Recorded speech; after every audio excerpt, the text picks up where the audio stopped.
दोस्तों, सबसे पहले तो उस इंसान के प्रति आपकी कर्तव्य निष्ठा आती है जिसे आप रोज आईने में देखते हैं। अगर उसे आप उसकी मंजिल तक नहीं पहुंचा पाते हैं तो फिर समझिए कि आप दूसरों की कोई भी सहायता नहीं कर पाएंगे।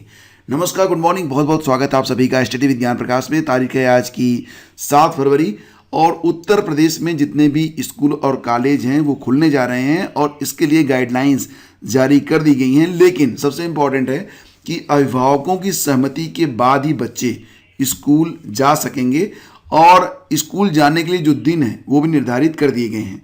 तो कक्षा 1 से 8वीं तक के स्कूल खोले जाने के आदेश के बाद जो गाइडलाइंस है वो भी आज सरकार ने जारी कर दी है।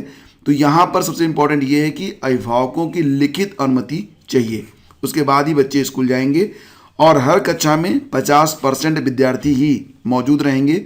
इसके अलावा कक्षा 6 के विद्यार्थी सोमवार और गुरुवार को जाएंगे, कक्षा 7 के विद्यार्थी मंगलवार और शुक्रवार को, कक्षा 8 के विद्यार्थी बुधवार और शनिवार को स्कूल जाएंगे। यानी कि सप्ताह में 2 दिन का स्कूल लगेगा। कक्षा 1 और कक्षा 5 के विद्यार्थी सोमवार और गुरुवार को जाएंगे, यानी कि मंगल बुध छुट्टी हो जाएगी। कक्षा 2 और 4 के मंगलवार और शुक्रवार को, यानी कि बीच में 2 दिन की छुट्टी। और कक्षा 3 के ये बुधवार और शनिवार को स्कूल जाएंगे। तो इस प्रकार से इसकी क्लासेज जो हैं ये चलाई जाएंगी और गाइडलाइंस भी जारी हो गए हैं। फिलहाल आप देख सकते हैं ये शेड्यूल यहाँ पर लगा दिया गया है। ठीक है, तो ये जानकारी यहाँ पर प्राप्त हो रही है। कोरोना का संदिग्ध केस आने पर स्कूल प्रशासन को तत्काल नज़दीकी अस्पताल को सूचना देना होगा। बच्चों को स्कूल भेजने के लिए अभिभावकों से सहमति का सहमति पत्र दिया जाएगा और लक्षण दिखाई देने पर बच्चों को स्कूल नहीं भेजा जाएगा। अगर विद्यार्थी परिवार की सहमति से घर से ही अध्ययन करना चाहते हैं तो उन्हें इसकी अनुमति दी जाए। शिक्षा निदेशक डॉक्टर सर्वेंद्र विक्रम बहादुर सिंह की ओर से जारी निर्देशों का परिषदीय और निजी विद्यालयों को अनिवार्य रूप से पालन करना होगा। प्रदेश में कक्षा 6 से 8 तक के स्कूल 10 फरवरी और कक्षा 1 से 5 तक के स्कूल 1 मार्च से ओपन होने जा रहे हैं। और फ्रेंड्स, यहाँ पर बात करेंगे अब अभ्युदय कोचिंग के बारे में। ऐसे जो छात्र हैं, ऐसे जो प्रतियोगी छात्र हैं जो किन्हीं कारणों से आर्थिक स्थिति खराब होने की वजह से कोचिंग नहीं कर पाते हैं विभिन्न परीक्षाओं की, लाइक एज सिविल सेवा, नीट, जेई जैसी परीक्षाएं, तो उनके लिए सरकार की तरफ से यह एक निःशुल्क कोचिंग है और इसकी पूरी गाइडलाइन भी जारी कर दी गई है। इसमें जो है 10 फरवरी को जो पंजीकरण स्टार्ट हो जाएगा और उसके बाद पढ़ाई लिखाई का वाला जो काम है ये 16 फरवरी से स्टार्ट कर दिया जाएगा। इसमें वही लोग पढ़ेंगे जो चयनित होंगे, यानी कि जो चयन होगा वो पात्रता परीक्षा के माध्यम से करवाया जाएगा और इसके लिए जो है उपाम, दैट इज उत्तर प्रदेश प्रशासन और प्रबंधन अकादमी, उपाम क्वेश्चन बैंक और प्रश्नोत्तरी वेबसाइट पर उपलब्ध कराएगा। उपाम हर साल तय समय पर पात्रता परीक्षा कराएगा और उसके बाद तो यहाँ पर जो डिटेल में इसकी जानकारी है उस पर मैं लेके चलता हूँ आपको, ताकि आप अच्छे से समझ सकें इस पूरे पैटर्न को। अगर आप कोचिंग करना चाहते हैं अभ्युदय तो यहाँ पर देखिए जो वर्चुअल कक्षाएं हैं ये भी लगाई जाएंगी। पात्र कौन होगा? ग्रामीण क्षेत्र के निर्बल आय वर्ग परिवार के मेधावी छात्र छात्राएं इन कक्षाओं का लाभ ले सकेंगे। इसके लिए उपाम की ओर से मंडलीय कक्षाओं में उनका परीक्षण होगा। इसके बाद निर्धारित तिथि पर उनके नाम की घोषणा कर दी जाएगी। बजट कौन देगा? तो समाज कल्याण विभाग देगा। कक्षाएं कैसे होंगी संचालित? तो राज्य स्तर पर सूचना विभाग और राज्य स्तरीय समिति के सहयोग से ई लर्निंग प्लेटफॉर्म के लिए पोर्टल तैयार होगा, जिसे अभ्यर्थियों मंडल मुख्यालय के कोर्स कोऑर्डिनेटर को उपलब्ध कराया जाएगा। इस पर अफसर परीक्षा के अपने अनुभव साझा करेंगे, उनका वीडियो अपलोड किया जाएगा। इसके अलावा लाइव सेशन और सेमिनार भी होंगे और ख्याति प्राप्त संस्थाओं की पाठ्य सामग्री अनुबंध के जरिए उपलब्ध कराई जाएगी। समिति में कौन होंगे? तो समिति में कुल मिला के 12 सदस्य होंगे। इसमें मंडलायुक्त होंगे वो अध्यक्ष होंगे। मंडल मुख्यालय के जिलाधिकारी, एसएसपी, सीडीओ और प्रभागीय वनाधिकारी, संयुक्त निदेशक माध्यमिक शिक्षा आदि सदस्य होंगे। उप निदेशक समाज कल्याण ये जो होंगे ये समन्वयक होंगे और गाइडलाइन आ चुकी है। इसके लिए अभ्युदय योजना के तहत निर्धन छात्र छात्राओं के लिए कक्षाओं का संचालन होगा। इसके लिए तैयारी अंतिम चरणों में है, ये कहना है उप निदेशक समाज कल्याण अनुश्री का। ठीक है, तो ये है पूरा जो है इसका पैटर्न। तो अब इसमें जो आगे रजिस्ट्रेशन वगैरह स्टार्ट होंगे तो उसकी जानकारी भी मैं आपको दूंगा। चैनल पर आप बने रहें। फिलहाल आपके लिए एक अच्छी खबर और भी है।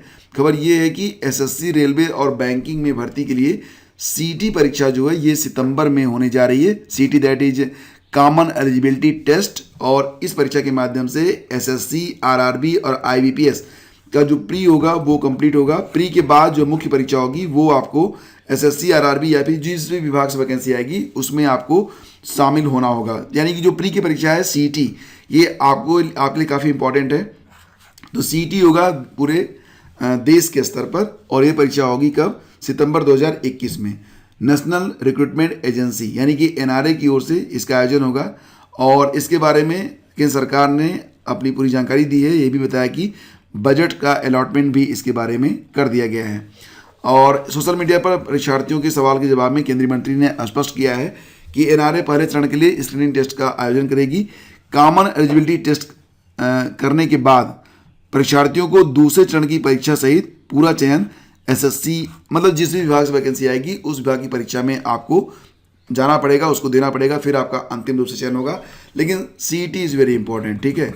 जैसे कि यूपी ट्रिपल एससी की कोई भी भर्ती आएगी उसमें आपको पीईटी की परीक्षा करना होगा। और आगे चल के 2023 से जानकारी ये मिल रही है कि यूपी में जो भी वैकेंसी आएगी या पूरे जो है देश में जो भी वैकेंसी आएगी टीचर्स की, उसमें आप जान ही रहे हैं कि 1 to 5 के लिए भी टीईटी होगा, 6 to 8 के लिए भी टीईटी होता है, और अब 9 to 12 के लिए टीईटी का पेपर 3 भी करवाया जाएगा 2023 से। तो उसके पहले जो वैकेंसी आ रही है उसमें अभी आवश्यकता नहीं है टीईटी की, लेकिन इसके बाद 2023 के बाद शिक्षक भर्ती में पेपर 3 टीईटी भी करवाई जाएगी, और उसका भी स्कोर मतलब पास आउट होना उसमें जरूरी होगा। अब स्कोर ऐड होगा कि नहीं होगा ये तो समय पर निर्भर है कि क्या गाइडलाइंस जारी होंगी। फिर फ्रेंड्स सभी परीक्षाओं के लिए आपको जरूरी ये है कि आप करंट अफेयर प्रतिदिन पढ़ें, क्योंकि करंट अफेयर जो होता है ये जब परीक्षा करीब आएगी पूरी वार्षिकी मार्केट में उपलब्ध हो जाती है, लेकिन वार्षिकी पढ़कर आप जो है ग्रिप नहीं बना पाएंगे, क्योंकि वार्षिकी में इतना सारा करंट होगा कि उसे आप पढ़ेंगे तो जरूर, पढ़ तो जरूर लेंगे, मेहनत तो आपकी होगी, दिन रात जाग लेंगे, लेकिन याद आपको कुछ नहीं हो पाएगा। यहाँ तक कि जो बहुत ही मोटे मोटे आंकड़े होते हैं जो कि बिल्कुल पता होने चाहिए आपको, वो भी आप मिस कर जाएंगे, और ऐसा होता भी है, आपने फील किया होगा। इसलिए मैं आप लोगों से बस यही कहना चाहूँगा कि प्रतिदिन सुबह मॉर्निंग में 5 बजे ही करंट अफेयर को तैयार करें। इसमें आपका दिमाग सबसे अधिक ग्रैबिंग पावर रखता है, सबसे अच्छे तरीके से तथ्यों को याद रखने में। तो सुबह 5 बजे आपके लिए यूट्यूब के माध्यम से करंट अफेयर की क्लास स्टडी विद ज्ञान प्रकाश यूट्यूब चैनल पर चलाई जाती है। इसमें आप पार्टिसिपेट जरूर करें। इसमें आपको आंसर राइटिंग का मौका भी दिया जाता है, और अगर आप आंसर राइटिंग भी करते हैं तो यकीन मानिए कि आने वाली परीक्षाओं में आपका कोई भी प्रश्न गलत नहीं होगा। कंप्लीट करंट अफेयर्स आपको यहाँ पर दिया जा रहा है, उसकी मंथली ई बुक भी आपको अवेलेबल करवाई जा रही है। मैं प्रतिदिन बता रहा हूँ क्योंकि मैं नहीं चाहता कि कुछ लोग अपनी जो है एवॉइडेंस जो हैबिट होती है उसकी वजह से उनका नुकसान हो। नुकसान आपका बिल्कुल नहीं होना चाहिए। Super TET, UP triple SC, PET, Lekhpal, UPPSC, RO, ARO, SSC, UPSC, कोई भी परीक्षा हो, ये ई बुक आपकी बहुत अधिक हेल्प करेगा। इस ई बुक को अगर आप प्राप्त करना चाहते हैं तो ये दिसंबर 2020 और जनवरी 2021 की ई बुक अवेलेबल है। शीघ्र ही आपको हम नवंबर 2020 की ई बुक भी अवेलेबल करवाने जा रहे हैं। इसके अलावा वर्तमान में जो करंट चल रहा है फरवरी 2021 का, इसका डिस्कशन हम प्रतिदिन कर रहे हैं, और आपको 1 मार्च को फरवरी 2020 की जो ई बुक होगी ये अवेलेबल हो जाएगी। तो करंट अफेयर्स को आप लोग गंभीरता से लें, क्योंकि एक एक प्रश्न आपके लिए यहाँ पर सफलता और असफलता दोनों तय करेगा। एक प्रश्न गलत सफल, एक प्रश्न गलत तो असफल, और एक प्रश्न सही तो आप सफल। विवादित प्रश्नों का निस्तारण करें। बात हो रही है यहाँ पर 69,000 शिक्षक भर्ती के बारे में। तो उत्तर कुंजी में विवादित प्रश्नों को लेकर अभ्यर्थियों ने शनिवार को परीक्षा नियामक प्राधिकारी कार्यालय के बाहर प्रदर्शन किया है और सचिव को ज्ञापन सौंपा है। पर अभ्यर्थियों का कहना है कि उत्तर कुंजी में बहुत से प्रश्न ऐसे हैं जिनके 2 से अधिक विकल्प सही हैं। अभिषेक श्रीवास्तव का कहना है कि 9 फरवरी को उच्च न्यायालय में उत्तर कुंजी मामले पर सुनवाई होनी है, जिस पर प्रदेश के हजारों अभ्यर्थियों की निगाहें लगी हैं। छात्रों की मांग है कि मामले को जल्द ही निस्तारित किया जाए। और अब आपको बता दें कि 4 चरणों में जचेंगी सीबीएसई की 10वीं और 12वीं की कापियां। कोशिश ये की जा रही है कि प्रश्नों को कोई चैलेंज न कर पाए। अंकों के सत्यापन में आने वाली शिकायतों को कम करने की यहाँ पर कवायद की जा रही है। तो केंद्रीय माध्यमिक शिक्षा बोर्ड यानी कि सीबीएसई ने बोर्ड परीक्षा से पहले ही उत्तर पुस्तिकाओं के मूल्यांकन की तैयारी शुरू कर ली है। 10वीं और 12वीं की कापियों का एक बार मूल्यांकन के बाद उसे 3 बार क्रॉस चेक किया जाएगा, ये सूचना मिल रही है। बोर्ड ने इसके लिए शिक्षकों की टीम बनाकर जांच कराने का फैसला किया है। बोर्ड ने यह निर्णय अंकों के सत्यापन के लिए आने वाली शिकायतों को कम करने के लिए किया है। और फ्रेंड्स अब बारी है आपको बता दें उत्तर प्रदेश में होने वाली टीजीटी पीजीटी 2020 की भर्ती के बारे में। तो जैसा कि आप लोग जानते हैं उत्तर प्रदेश में टीजीटी पीजीटी 2020 का नोटिफिकेशन जारी हुआ था, लेकिन अक्टूबर 2020 में यह नोटिफिकेशन वापस हो गया था। जो नया विज्ञापन है यानी कि न्यू नोटिफिकेशन ये कब तक जारी होगा तो इसके बारे में अभी कोई सूचना प्राप्त नहीं हो रही है, लेकिन फिर भी उम्मीद ये है कि नया जो नोटिफिकेशन होगा वो फरवरी में 15 फरवरी के बाद जारी होने की सूचना मिल रही है।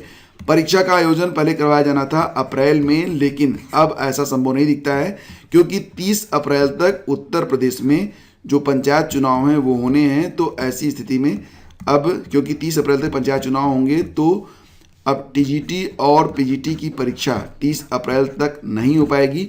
ये परीक्षा मई में भी पॉसिबल नहीं है क्योंकि मई में अगर पंचायत चुनाव अप्रैल में होते हैं तो मई में यूपी बोर्ड की परीक्षाएं होंगी, और अगर यूपी बोर्ड की परीक्षाएं होती हैं तो कम से कम 1 महीना तो चलेगा ही। अब ये परीक्षा जो होगी ये जून जुलाई में हो सकती है या इसके ऑनवर्ड इसके बाद होगी। तो आपके पास पर्याप्त समय है अपनी प्रतिभा को निखारने के लिए। हालांकि फ्रेंड्स डिले हो रहा है, लेकिन ये आप देखिए कोई भी चीज़ होती है जिस पर आपका नियंत्रण न हो उसको अपनी कमजोरी नहीं, उसको आप अपनी ताकत बनाइए। वैकेंसी तो निश्चित रूप से आएगी, परीक्षा अप्रैल में ना सही मई में ना सही जून या जुलाई में होगी, लेकिन परीक्षा तो होगी ही। और यहाँ पर सिलेबस में कोई भी बदलाव नहीं होगा। करंट अफेयर इस बार भी नहीं रहेगा। टीजीटी पीजीटी 2020 उत्तर प्रदेश की भर्ती में उम्र सीमा कोई नहीं होती है, तो पूरी ताकत लगा दीजिए। पदों की संख्या निश्चित रूप से 15,500 से अधिक ही रहेगी, इससे कम नहीं होने वाली है। तो आप सभी को बेस्ट ऑफ लक है, तैयारी करते रहें और निश्चित रूप से आप इस बार सफल भी जरूर होंगे। बने रहिए हमारे साथ, मिलेंगे हम आपसे अगले वीडियो में। आगे दीजिए नमस्कार, जय हिंद।